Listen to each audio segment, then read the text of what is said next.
Ukrainian men and women, one of the main tasks for us today was the organization of humanitarian corridors in Sumy, Trostianets, Krasnopilya, Irpin, Bucha, Gostomel, Izium. During this day, we have already managed to evacuate almost 40,000 of our people and finally provide them with security in Poltava, Kiev, Cherkasy, Zaporizhia, Dnipro, and Lviv. We also managed to deliver humanitarian goods. That's hundreds of tons of food and medicine. We are doing everything to save our people in cities that the enemy, unfortunately, just wants to destroy. Taking into account the work of humanitarian corridors, in the previous 2 days we have already evacuated about 100,000 people. But Mariupol and Volnovakha remain completely blocked, although we have done everything necessary to make the humanitarian corridor work. Russian troops did not stop the shelling. Despite this, I decided to send a convoy of trucks with food, water, and medicine to Mariupol. I am grateful to all the drivers, brave people who were ready to fulfill this crucial mission. But the invaders launched a tank attack exactly where this humanitarian corridor was supposed to be. Corridor of life for Mariupol. They did it consciously. They knew exactly why they would interfere. They have a clear order to hold Mariupol hostage, to mock it, to bomb and fire constantly. Today they destroyed the building of the main department of the State Emergency Service in Donetsk region. Right next to this building was the place where Mariupol residents were to gather for evacuation. This is outright terror, audacious terror from experienced terrorists. The world must know this, must recognize it. We are all dealing with a terrorist state, but we will constantly try to keep it out. We will continue to try to bring to Mariupol the help that people, our citizens, Ukrainians need so much. The invaders are doing everything to deceive our people in the besieged cities. They block communication, do not allow information to be known. The state is doing everything to help our city, everything to tell the people of Mariupol, we are fighting and we will not leave this fight. Therefore, if you have the opportunity to talk to the people of Mariupol, write to them, please spread the truth, remind them that Ukraine is with them wholeheartedly and is doing everything to stop the torture of the city. Нашому місту. Усе, щоб сказати маріупольцям, ми боремось. І не полишимо цієї боротьби.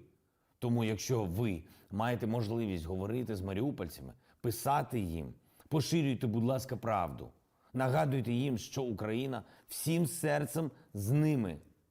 І робить усе, щоб припинилося катування міста. Today, Russian propagandists have noticeably revived and tried very hard, probably to cover up the crimes of their army in Ukraine, namely the crimes against Mariupol, Donbass, Kharkiv, and dozens of other cities. They wanted to cover up the crimes with new charges, new and old fakes. They blame us again. They claim that we are allegedly developing bacteriological weapons, allegedly preparing a chemical attack.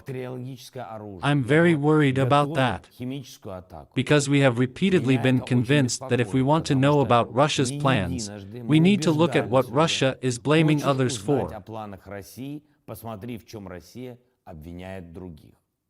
Listen, the spread of such accusations in the Russian media in itself shows that they are capable of such actions.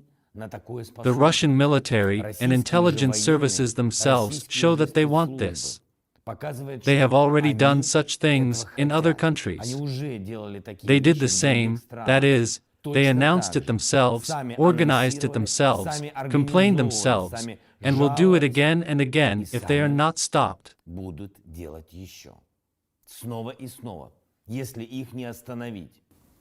Just as Moldova was torn away from Transnistria, just as Abkhazia was torn away from Georgia, just as Donbass and our Crimea were torn away from Ukraine. But they blame us, those who have fallen victim, those who are forced to defend themselves and fight simply for their right to life. They themselves come to us in tanks and with missiles, take away someone else's, that is, ours. They conquer and are even ashamed to show their officers, hide their generals. They hide from their own people that they are sending conscripts to this war just to increase the invasion force. And we remain guilty. They accuse us of attacking a supposedly peaceful Russia. And now what? What are the accusations of preparing chemical attacks? What did you decide to decomize Ukraine? What? Ammonia? Phosphorus? What else have you prepared for us? Where will you hit with a chemical weapon? Will you strike at a maternity hospital in Mariupol, at a church in Kharkiv, at the Akhmetit Children's Hospital, or at laboratories, most of which have remained since the Soviet Union and are engaged in ordinary science, not military technology? We are adequate people. I am the president of an adequate country, an adequate people, and a father of 2 children. And no one is developing any chemical or any other weapons of mass destruction in our country. The whole world knows this. And you know it. If you do something like this against us, you will receive the harshest sanctions. Ukrainians, our defenders, I have signed several very important decrees conferring the title of Hero of Ukraine on 13 of our defenders. Namely, Lieutenant Colonel Lituan Andriy Mykolaievich was posthumously awarded the title of Hero of Ukraine. He died covering our troops and heroically restraining the enemy's offensive.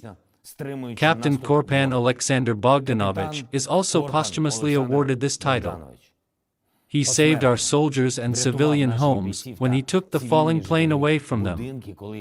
Junior Lieutenant Yuri Iyer-Blok receives the title of Hero of Ukraine posthumously. In battles of the Nikolaev area, he heroically protected fellows, saving their lives.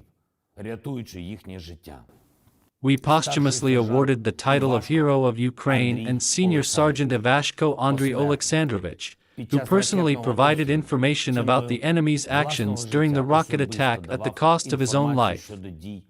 And to the Junior Sergeant Volkov Yevgeny Vladimirovich for courage and heroism during evacuation of wounded in Donetsk region, for rescue of our servicemen. Major General Viktor Dmitrovich Nikoliuk skillfully led the defense in the northeastern direction, thanks to which he managed to prevent the capture of Chernihiv. Colonel Koda Leonid Alexeyevich also received the title of Hero of Ukraine. During the war, more than 50 enemy vehicles were destroyed under his command. Lieutenant Colonel Ponomarenko Vyacheslav Anatolyevich receives this title because due to his actions a significant number of enemy equipment and soldiers were destroyed in the city of Gostomel. Lieutenant Colonel Alexander Alexeyevich Yakovenko withdrew his units from enemy artillery fire, thanks to which he retained personnel and continued to successfully defend the Donetsk region. Major Bova Eugene Petrovich receives the title of Hero of Ukraine for the heroic defense of Mariupol and maintaining positions in the constant attacks of enemies. Captain Bochko Vasil Vasilievich receives this title for the extremely successful elimination of enemy equipment and manpower. Sergeant Moros Ola Romanovich was awarded the title of Hero of Ukraine because thanks to his heroic deeds he managed to stop the enemy's offensive in Luhansk region. Sailor Samofilov Valery Mikhailovich in one battle, for the first time in the history of this war, shot down 3 helicopters of the enemy at once. I also signed a decree awarding orders for personal courage to 39 National Guardsmen and 31 policemen. 9 of them we award posthumously, 14 border guards, 4 posthumously, and 23 employees of the State Emergency Service. Today, the title of Brigadier General was awarded to Nechayev Oleg Alexandrovich for the successful defense of the Kiev region, Lishchinsky Vladislav Vatslavovich for extremely successful actions against the enemy in the Kherson region. Also to Gutsel Volodymyr Volodymyrovich for the successful destruction of the enemy's airborne troops in Vasilkiv.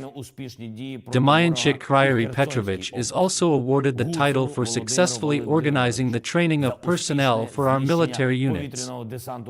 Finally, I will say the following.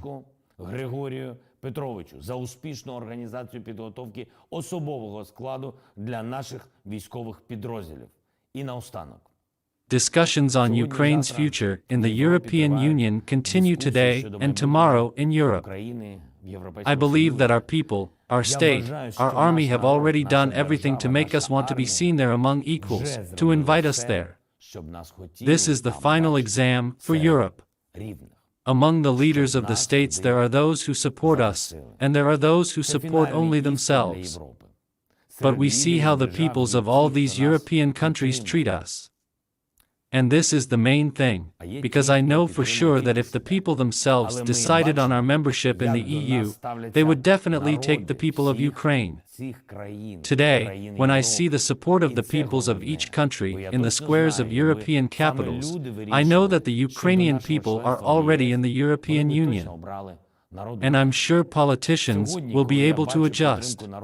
Кожної країни на площах столиць Європи. Я знаю, український народ вже в Євросоюзі. Ну а політики, я впевнений, що вони підлаштуються. It is desirable that this happens as soon as possible. Glory to the peoples of Europe. Glory to Ukraine. Glory to our military. Thanks.